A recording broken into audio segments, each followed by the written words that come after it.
Today's video is for all my pone lovers because we're gonna make a good quality, and when I say good quality I mean great texture and super delicious cassava pone all at home. To do this we'll need few ingredients, which includes yuca, or we would know it as cassava, some coconut sugar, few spices, all of which are listed above the video in its various quantities. So to begin, we are using some melted butter and we're going to place in our sugar into that, and we're going to mix it. We are mixing it so that we could dissolve it a bit. We don't need to fully dissolve it, but we want to start that process. Next, we're going to add in our condensed milk and we're going to continue to mix that. Once we are finished mixing, it's time for us to add in our other ingredients. So I'm going in with our sweet potato. I want you to know that when you're using sweet potato, it changes the texture of the pone. So for those of you who like very sticky pone, sweet potato will take away from the stickiness that the yuca or the cassava gives to it. It gives the pone a more meaty texture. So if you do not prefer that texture, you want to omit that sweet potato. Now we're going to add in all the rest of ingredients into that, and we're going to mix it well. You may notice in the yuca has a bit of water, the cassava, and we want to leave that in there. That liquid in the cassava is actually what makes it. The starch actually gives the pone the stickiness, so you don't want to remove it.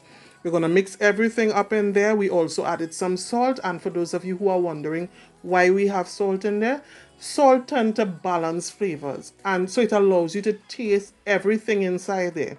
So we're going to mix everything up well, and once we have combined it all, we need to taste. Don't be alarmed, this doesn't include anything like eggs, so feel free to taste it. At this point, you can ensure that it's up to your standards. So if you find that you need some more essence or anything like that, this is your opportunity to do it. Then we are going to transfer it into a baking dish. I'm using a Pyrex dish, and you would notice I did not grease it. However, you can grease it if you wish. But once this mixture is cooled properly, it will come out probably with a little help. So if you want to grease it, you can grease it, but again, you don't have to. We're going to place it in there and we're going to smooth out the top because we want it really smooth. In case you're wondering why I'm using such a big bowl, I do not like my pone very thick. So I wanted it in a big dish so that it would be thin. So, but you can use a deeper dish, a deeper and smaller dish.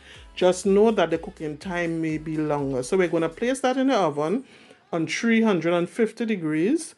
For this took me 45 minutes to cook. Again, if it's thicker, it's going to take more time. You check to see if it's cooked by placing a skewer inside of it, and once it comes out clean like this, you know it's cooked. Then once it's completely cool, it's time to cut and enjoy. Feel free to leave me comments because there are other tips and tricks you may want to know about making a good pone. And if you have gotten value from this video, be sure to like it and share it with someone else. Hope you enjoy. God bless you. I love you. Bye.